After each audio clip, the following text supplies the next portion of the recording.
Olá, queridos estudantes, queridos internautas. Estamos aqui para mais uma aula, né? Hoje vamos falar sobre a Reforma Protestante e a Contra-Reforma. Eu sou a professora Silmara e estamos aqui no nosso site Aprendendo História com Silmara e Débora. Sejam todos bem-vindos. Falar em Reforma Protestante, nós estamos falando em uma Europa num contexto de grandes transformações políticas, econômicas e sociais. A gente está pensando em uma Europa que está vivendo um modo de pensar e de ver o mundo e de ver o homem moderno, e que está manifestando no campo das artes, das ciências e também vivendo transformações no campo da religião. A gente está vivendo uma Europa também, nesse começo do século XVI, que é o período dessas reformas religiosas, com o fortalecimento das monarquias nacionais. O poder papal está passando a rivalizar com o poder dos reis. E isso começa a incomodar. Assim, a igreja, que antes que ocupava um papel importante na política, começa a perder espaço nas decisões do Estado. E os interesses da burguesia começa a ficar cada vez mais influente. Então, essa burguesia comerciante começa a ter muita influência, chocando-se com o que a igreja pregava, que é a condenação do lucro da usura. Então, há um conflito de interesses nesse período. E para agravar ainda mais a situação, o poder da Igreja Católica foi abalado por uma série de críticas surgidas dentro da própria instituição. Isso porque, no final da Idade Média, a Igreja vinha se desviando de seus principais valores e usufruindo de luxo, desrespeitando as regras religiosas. É nesse contexto que surge a Reforma Protestante.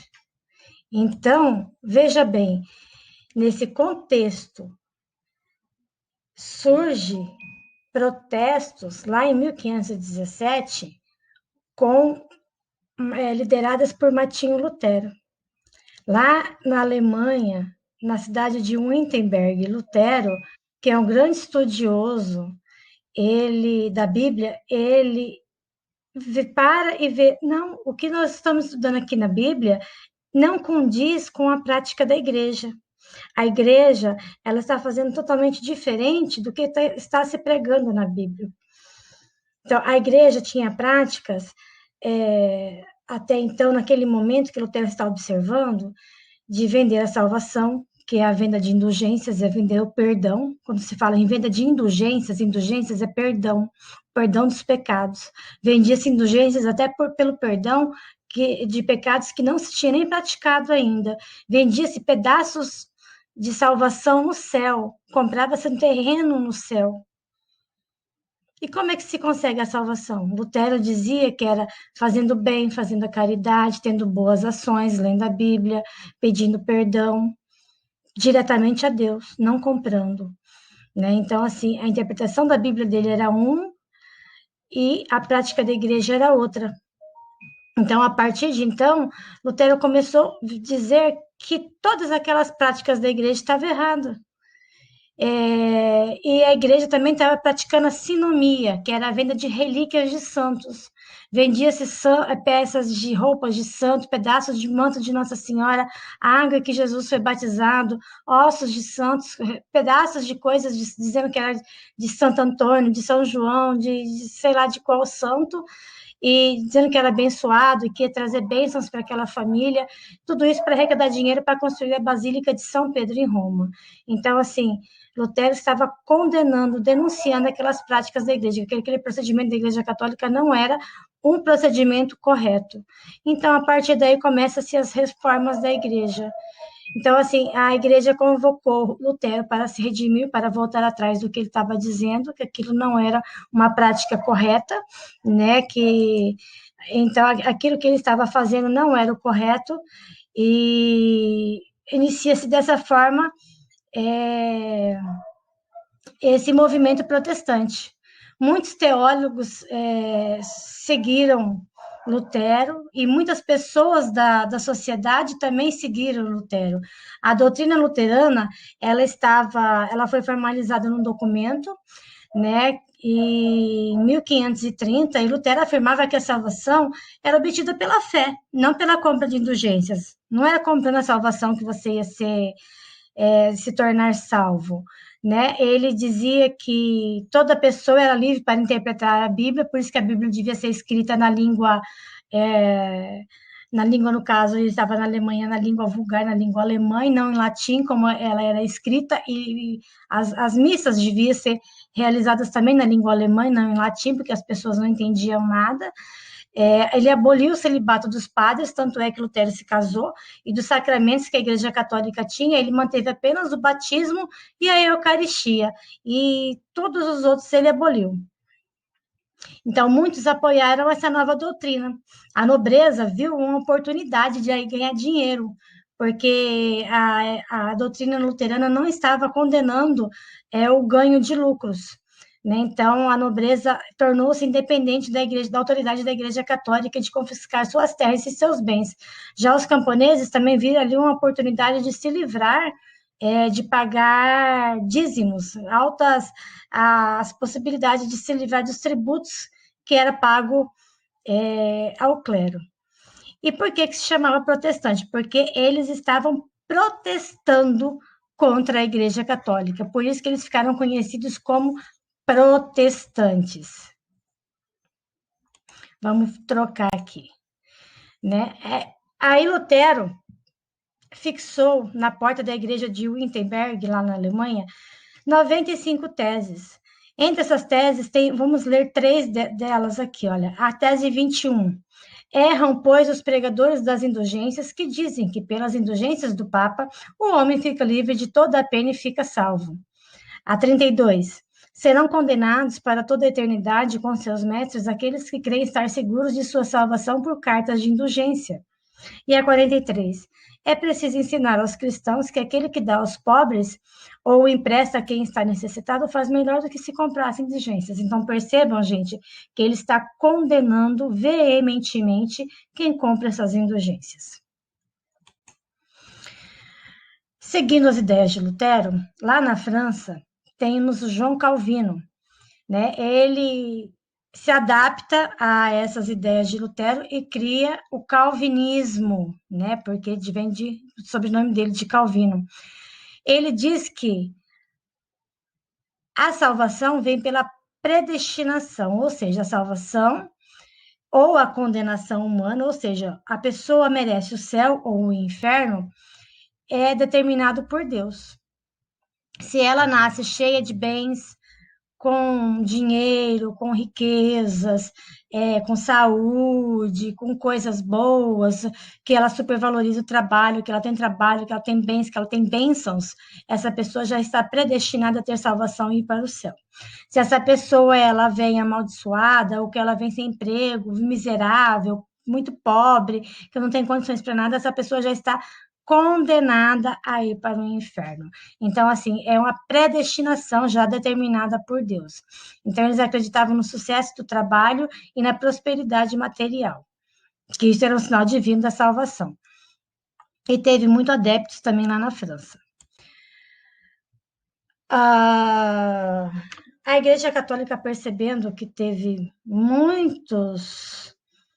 perdeu muitos fiéis, perdeu muito terreno, que estava tendo uma revolta muito grande pela Europa, né? Então, assim, ela percebeu que ela precisava fazer alguma coisa, porque as ideias de Lutero, de Calvino, estavam se espalhando mesmo lá pela Europa, e a burguesia, a nobreza, principalmente por interesses pessoais, econômicos e sociais, estavam aderindo a essa religião protestante.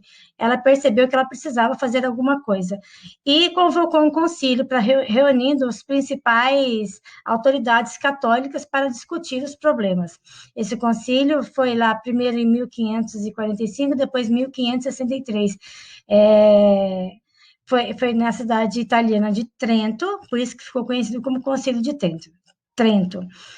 E dessa reunião saiu algumas decisões, né, e algumas instituições formadas, como que a Companhia de Jesus, que pegou alguns monges e transformou em jesuítas, que foram principalmente para as colônias, as novas colônias europeias, como na Ásia, na África e na América, para colonizar os novos fiéis, para catequizar os novos fiéis, a conseguir novos fiéis para a Igreja Católica.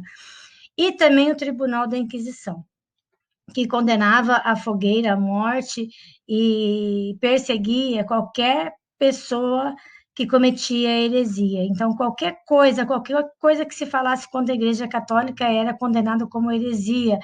Foi criado também um código de livro chamado Index, que proibia livros que falassem qualquer coisa que a igreja condenava. E se anexou um monte de livros, né, um monte de títulos que a Igreja Católica proibia. Nesse contexto também, Lutero, que estava escondido, que era perseguido pela igreja, ele ficou escondido, traduziu a Bíblia para o alemão, foi impresso, porque já tinha inventado a prensa foi inventada por Gutenberg, logo na primeira década, no primeiro quarto de século do século XVI, e foi impressa e traduzida para a língua vulgar alemã, possibilitando sim a leitura por muitos crentes, novos convertidos, protestantes, e popularizando assim o evangelho. E temos também o anglicanismo. O que foi esse movimento anglicanismo? Que aconteceu lá na Inglaterra. O rei Henrique VIII fundou o anglicanismo, a igreja anglicana, por interesses pessoais. Ele era casado com Catarina de Aragão e não tinha herdeiros, não tinha um herdeiro homem que pudesse substituí-lo no trono. Então, ele queria que o Papa anulasse seu casamento para que ele pudesse vir a se casar com Ana Boleyn. O Papa se negou, então ele rompeu com a Igreja Católica, criou a Igreja Anglicana, ele mesmo anulou seu próprio casamento, casou com Ana Boleyn e criando a Igreja Anglicana com basicamente nos moldes da Igreja Católica, mas com algumas semelhanças, né, com alguns conceitos da Igreja Luterana. Por exemplo, culto celebrado em inglês, a liturgia da cerimônia religiosa era semelhante à da católica, a hierarquia eclesiástica também é semelhante da Igreja Católica, porém não tinha o Papa. Quem era o chefe da Igreja Anglicana era o rei mesmo, porque ele que mandava, né? Ele manteve também apenas dois sacramentos, que foi o batismo e a Eucaristia, igual a Igreja Luterana, né? Então, e dessa forma ele era o chefe conforme o seu interesse. E a reforma protestante foi isso, pessoal, protestando mesmo contra os dogmas, contra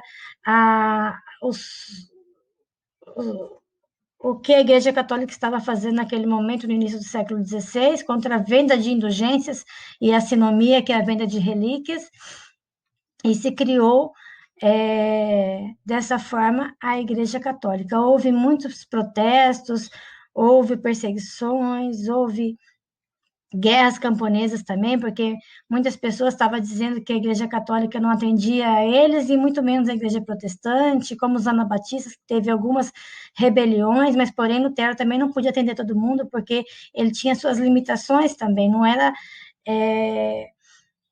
o contexto dele, aquelas reivindicações. Então, assim, ele se ateve ao que ele se propôs, que era atender aos interesses da Bíblia naquele momento.